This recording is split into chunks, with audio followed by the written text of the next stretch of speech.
ओणम केरळचा पिकांचा आणि ऐक्याचा सण. ओणम हा केरळ राज्यातील सर्वात मोठा आणि प्रसिद्ध सण आहे. हा सण सहसा ऑगस्ट किंवा सप्टेंबर महिन्यात साजरा होतो.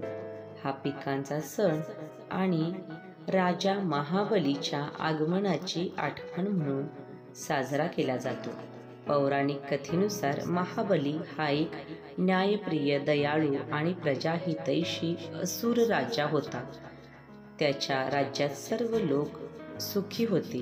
देवांना त्याचा हेवा वाटला आणि भगवान विष्णूंनी वामन अवतार घेऊन त्याच्याकडे 3 पावलात जमीन मागितली.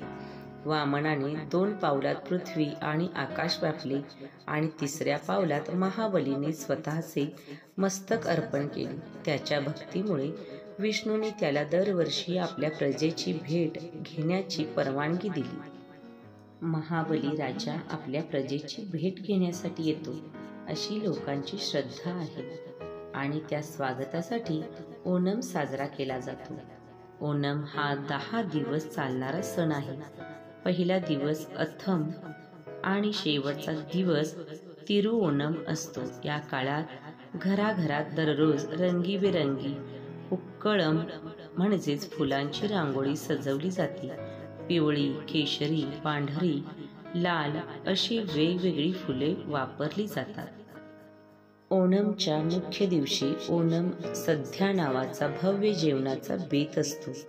केळीच्या पानावर 20-25 प्रकारचे पदार्थ वाढले जातात. त्यात अवियल, सांबार, ओलन, इणजी करी, पायस अशा विविध पदार्थांचा समावेश असतो. या सणाचे आणखी एक आकर्षण म्हणजे वल्लमकळी म्हणजे बोटींच्या शर्यती. लांबट सर्पाकृती बोटी सजवून शेकडो खेळाडू एकाच तालात चप्पू मारतात. हे दृश्य अतिशय थरारक असते. कायकट्टीकल्ली किंवा तिरुवाथिरा नृत्य हे पारंपरिक नृत्य सुद्धा ओणमच्या सणात सादर केले जाते. स्त्रिया पांढऱ्या काठावर सोनेरी बॉर्डर असलेल्या कासावू साडी परिधान करतात. ओणम हा फक्त धार्मिक किंवा पौराणिक सण नाही, तर तो कृषी संस्कृतीशी घट्ट जोडलेला आहे. पिकांची कापणी पूर्ण झाल्यानंतर आनंदाने साजरा केला जातो. या सणात लोक एकमेकांच्या घरी भेटी देतात, शुभेच्छा देतात आणि एकत्र जेवण करतात.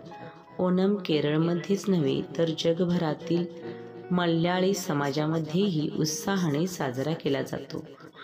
हा सण आपल्याला एकता, आदर, सन्मान आणि समृद्धी यांचा संदेश देतो.